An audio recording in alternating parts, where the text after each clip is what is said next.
to avenge, not lament. The barrel of an ancient Ticonderoga No. 2 pencil protruded from Stretchy Guy's chest.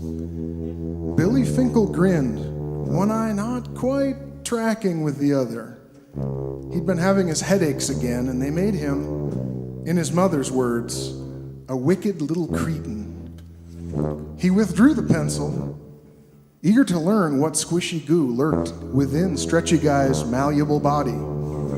A faint sadness that toys couldn't flinch, couldn't cry out, passed along the surface of his otherwise low-wattage brain. The hole in the action buddy's flesh, Billy dared anyone to call Stretchy Guy a doll. Their asses were grass if they did, he swore. Glowed with a weird dark red light. He put his eye close to the hole, sniffing, dipping his finger in a bit of the leaking entrails.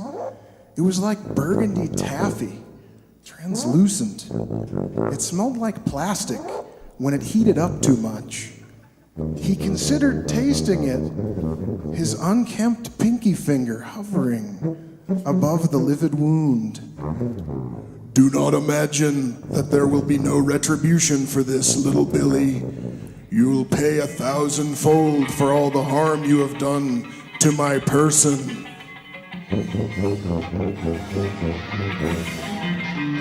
Billy jumped back, shocked. He looked around. The voice had been commanding and deep, like the guy who did the voice on the promos for action movies.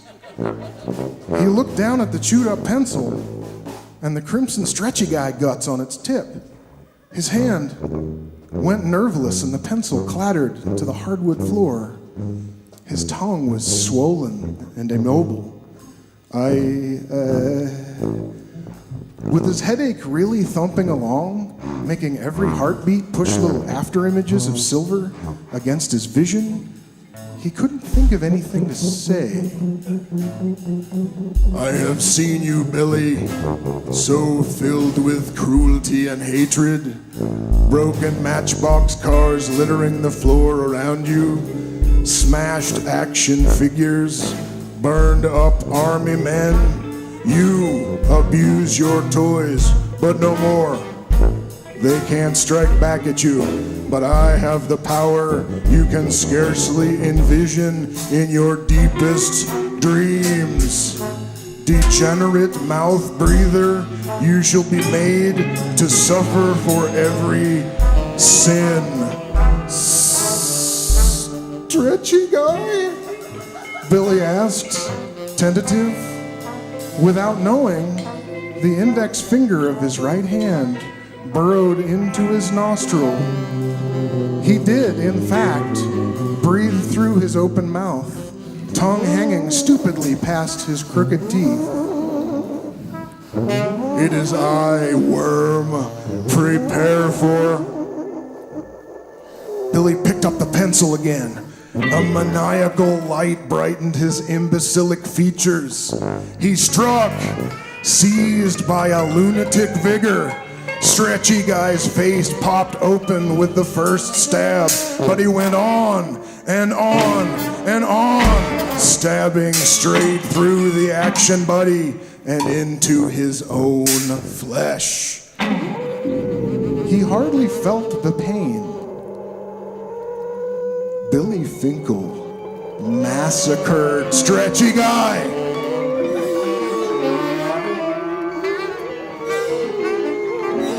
When the pencil snapped, he grabbed his juice glass from the table, smashing it, and using the sharpest shard to cut at the toy. In the process, he sliced his hands to the bone. Soon, his own blood splashed across the floor, mixing with Stretchy Guy's annihilated remains. My God, Billy's mother said. He could hear her gasp. The pain suddenly asserted its full power. Seeing his own blood, he gulped. And then he threw up adding to the incomprehensible mess before him. Herb! Herb! Herb! Get the car! His mother screamed. Alice, what in the world's going on in there? Get the car, Herb! Billy's hurt himself! Billy's vision dimmed to a deep gray and finally black. Falling, he didn't feel his head bounce against the hardwood. By the time he awoke, he lay in a hospital bed, his bandaged hands booming with pain. His parents stood outside the door talking to a doctor. He couldn't hear the words, but his mother looked mortified. He'd get a major whooping for this one.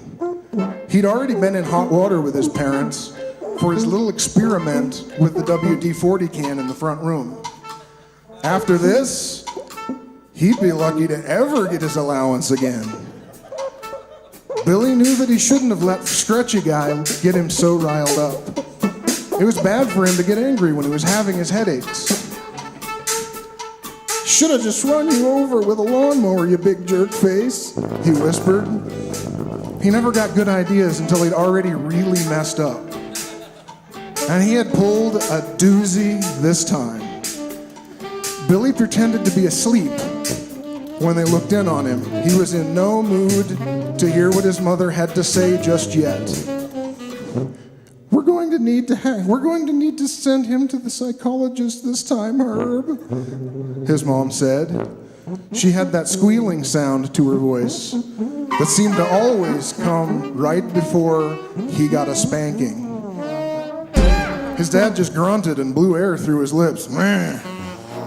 The sound of the door closing finally swished, silencing the room. For a while, anyway.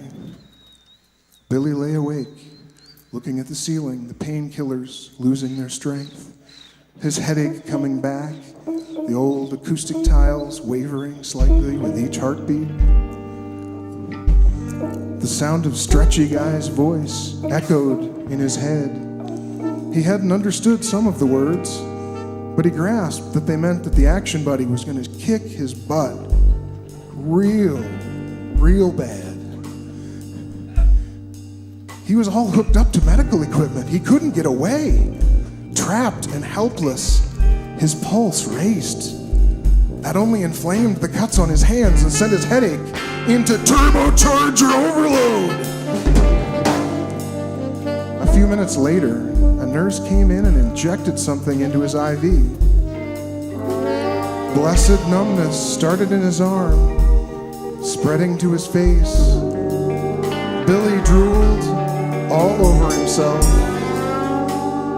Even his throbbing hands felt far, far away, like they were hooked to the end of someone else's arms. He fell into a drugged stupor, but there was no safety there. He went to where the nightmares could get him. The action buddy waited there, now a human-sized monstrosity of oozing red plastic. Billy ran from him, Stretchy Guy's wrecked face and gashed open body, oozing plastic-smelling junk all the way. Billy ran, and he ran, but he could never get away. The wreck of Stretchy Guy's face groaned like that show he'd seen on camels in the remedial science class at school. That awful camel sound that had caused him to pee the bed that night. The worst sound in the world.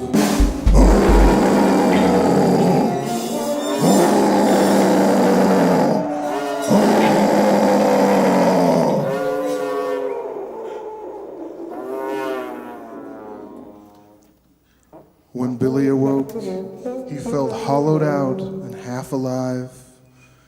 Sweat made his limbs slick and chill. Both his legs went into cramps at nearly the same instant. Exhausted, even the pain couldn't wring more than a whimper from his parched throat. He'd wet himself and he didn't even care. Billy looked around, trying to find a glass of water. There was a pitcher, but it sat well out of his reach. When he tried to sit up, his stomach muscles knotted, the pain multiplying. He made a pitiful whistling sound, casting about himself for anything to help. The air, the floor, the nightstand. Oh my God! There, on the nightstand, sat Stretchy Guy. Though Billy had cut him and stabbed him, destroying him like no toy ever, there he sat.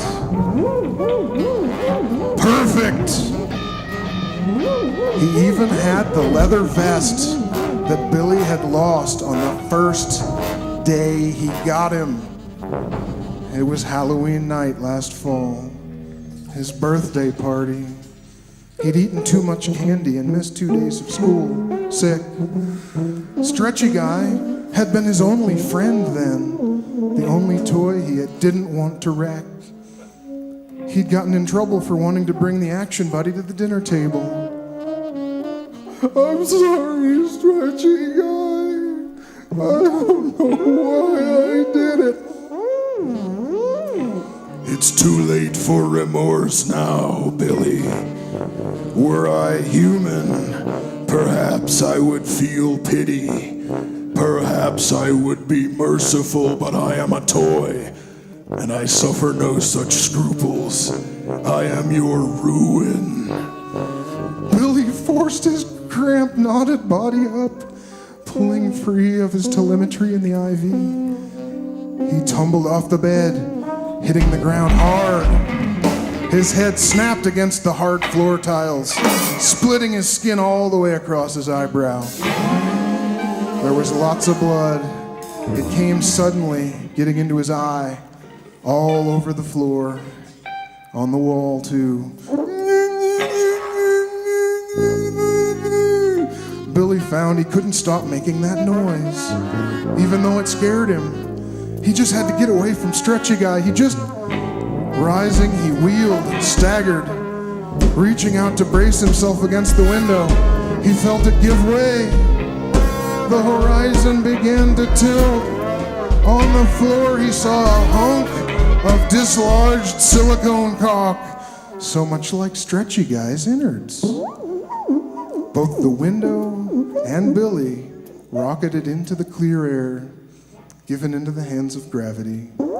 Though well beyond caring at that time, perhaps Billy would have been interested to know how much he resembled all his broken toys, lying there after a 12-story fall.